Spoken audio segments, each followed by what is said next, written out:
Bonjour, bienvenue. Dans cette vidéo, on va calculer des moyennes. On va commencer par des moyennes simples et puis on verra les moyennes pondérées. C'est parti. Alors les moyennes simples, on calcule que ce soit simple ou pondéré avec la formule. La moyenne, c'est la somme des valeurs sur l'effectif total. L'effectif total, c'est-à-dire le nombre de valeurs qu'on a. Donc attention, on va écrire les calculs sous forme de fractions, ça évitera des erreurs. Alors on va appliquer cette formule dans trois exemples où on va additionner toutes les valeurs de la série statistique et diviser par l'effectif total. Donc on peut trouver les données sous différentes formes, comme ici dans l'exemple 1 où on nous donne les notes de Matisse en français ce trimestre, elles sont données sous forme de liste.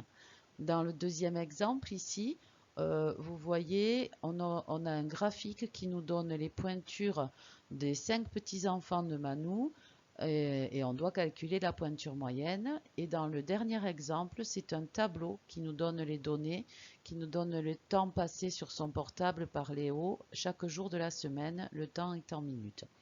Donc trois exemples pour vous montrer qu'à chaque fois on applique bien la même formule.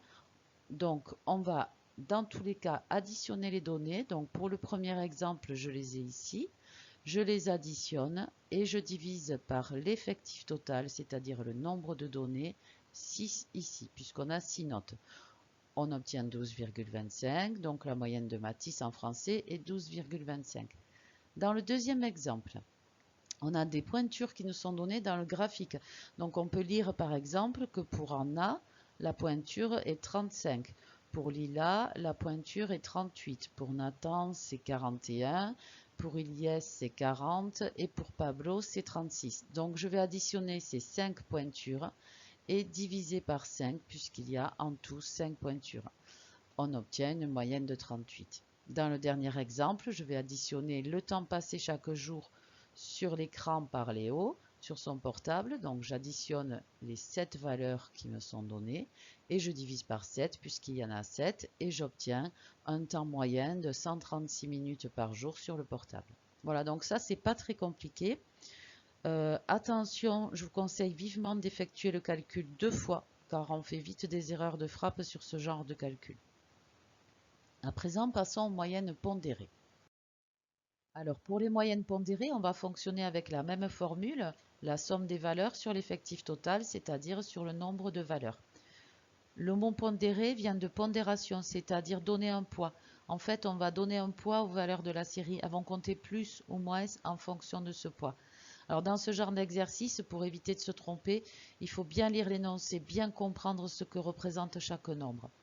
Prenons ce premier exemple où on a demandé à des personnes combien elles avaient de frères et sœurs. On a noté les résultats dans ce tableau. La ligne effective ici est importante.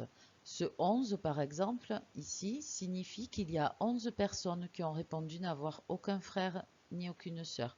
Il y a 16 personnes qui ont répondu avoir un frère ou une sœur. 15 personnes en ont deux, etc. Donc, c'est-à-dire qu'ici, il n'y a pas 5 données en tout, il y en a bien plus, il y en a 11, plus 16, plus 15, plus 7, plus 2. Donc, je vais additionner toutes ces valeurs. Je vais donc compter 11 fois le 0, 16 fois le 1, 15 fois le 2, 7 fois le 3 et 2 fois le 4. Donc, j'additionne tout ça et je divise par le nombre total de valeurs, donc ici, la somme des effectifs en fait et on obtient environ 1,5 frères ou sœurs pour les personnes interrogées. Prenons un deuxième exemple. Alors dans cet exemple, on nous donne les salaires des 11 employés d'une entreprise sous forme de diagramme. Alors on peut voir ici qu'en vertical, on peut lire l'effectif. Donc cette première barre orange là signifie que 5 personnes touchent 1250 euros par mois. Ensuite, pour la deuxième barre, 2 personnes touchent 1420 euros, et etc. Donc comme tout à l'heure, on n'a pas 4 données ici, mais en fait 11 qu'on va retrouver dans les effectifs ici. Donc 5 plus 2 plus 3 et plus 1.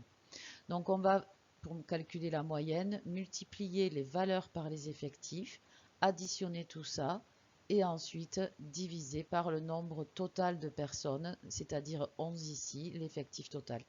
On obtient en moyenne un salaire de 1493 euros environ par mois. Donc ce dernier exemple, quand on a des notes coefficientées. Alors c'est exactement le même principe, le mot coefficient peut être remplacé par effectif et on applique ce qu'on a appliqué jusque-là. C'est-à-dire qu'on va multiplier les notes par leur coefficient, c'est ce qui va leur donner un poids. Par exemple, ce 17 là qui est coefficient 2 signifie que le 17 va être compté 2 fois dans la moyenne. Le 9 qui est coefficient 0,5 va compter moitié moins qu'une note qui est comptée coefficient 1. Donc je vais multiplier les notes par leur coefficient, additionner tout ça et diviser par la somme des coefficients. Donc voilà comment on calcule une moyenne avec des notes coefficientées. Ici on obtient 13,5. On peut constater le poids de la note 17 coefficient 2 qui permet de rehausser la moyenne dans ce cas-là. Voilà, je crois que je vous ai tout dit. À bientôt.